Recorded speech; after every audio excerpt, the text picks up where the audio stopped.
report that was also being rubbished by Iran.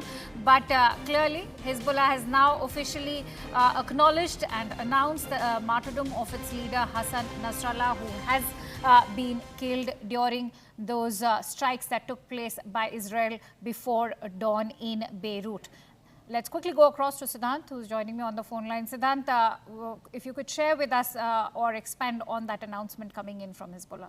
Well, that's right. Hassan Nasrallah is no more. That is what the Hezbollah camp is confirming. Perhaps the word was waiting for this confirmation because it was only Israeli side which had announced early in the morning that Hassan Nasrallah has also been eliminated in the recent air strikes that have been carried out by Israeli forces in Beirut. Now, what would be the strategy of Iranian camp is something which we all are looking for, because till now they were in denial that there is nothing of this sort that has happened, and they were asking Lebanese side to either confirm or deny. Now, since the Hezbollah, it's coming directly from the horse's mouth, has announced that Hassan Nasrallah is no more, perhaps a big setback to Iranian security framework. Also, the proxies, those who work for Iran in coordination with Iran, it's a big blow to their morale. The proxies which are fighting against Israel, and perhaps a very tough time for Iran, because it would really be interesting to see what's going to be the Iran next move, because geopolitical factors are also not favoring Iran to retaliate. You know, Siddhant, which is why I want you to, in fact, do share with us what are those geopolitical factors which are currently stopping Iran, because remember, there's nothing stopping them. During the election campaigning in the United States, we've seen the Iran rhetoric also getting high. There are fears that, you know, now they are nuclear armed. Donald Trump's been talking about it. So what's stopping Iran from retaliating? Well, look, when the Iranian consulate was attacked by the forces in early this year, then there was a retaliation from Iran. This time around, situation is not in their favor. I mean, many experts say this because America is in elections. President Biden is already in the exit mode. Even if he comes up with some kind of a peace proposal, it is very unlikely that the other stakeholders and the players in the Middle East will listen to America right now, because they know that President Biden is on the exit mode. Point number two, if tomorrow Trump comes, then there would be a complete change in the U.S. policy for the Middle East and especially the ongoing war. So both stakeholders, Israel and Iran, both understand the significance of or perhaps how it would affect the policy if Trump comes to power. So for next 2 months, it looks like that it's going to be the status quo in the Middle East, and this is perhaps like a window for Benjamin Netanyahu that he has been waiting for from a long time, because everyone knows that he doesn't get along very well with President Biden.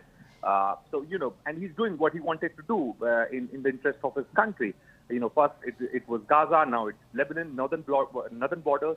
And if you remember, Akanksha, almost a week back, Mr. Netanyahu promised his people that he will send back the people, those who were shifted from the northern borders to other part of the country because of the rockets coming from Lebanon, being fired by Lebanon. So he promised that all those people will be shifted back to the northern border, and they will return to their homes soon. So the announcement which he made a week back, the promise that he made to his people almost a week back, now he can tell his people, look, I have done this and this in a week's time, and now you people are safe and you can go back to the northern border because Hezbollah is no more.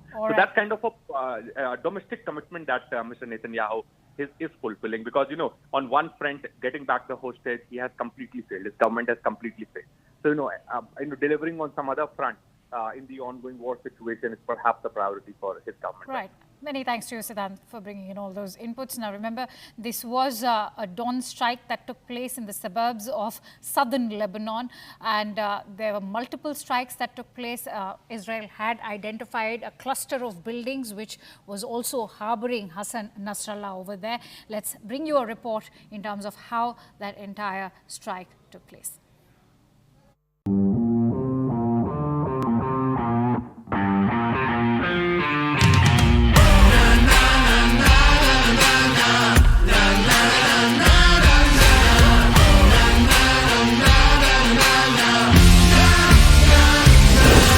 Make informed decisions with comprehensive analysis on the go. Strengthen your portfolio with real-time market updates on the go. Create effective strategies with insightful expert opinions on the go. Grow on the go with CNBC TV 18. Now streaming live 24/7 on YouTube. Hey, thank you for watching this on CNBC TV 18. Hope you liked it. For more such interesting news and updates, follow CNBC TV 18 on all the social media platforms.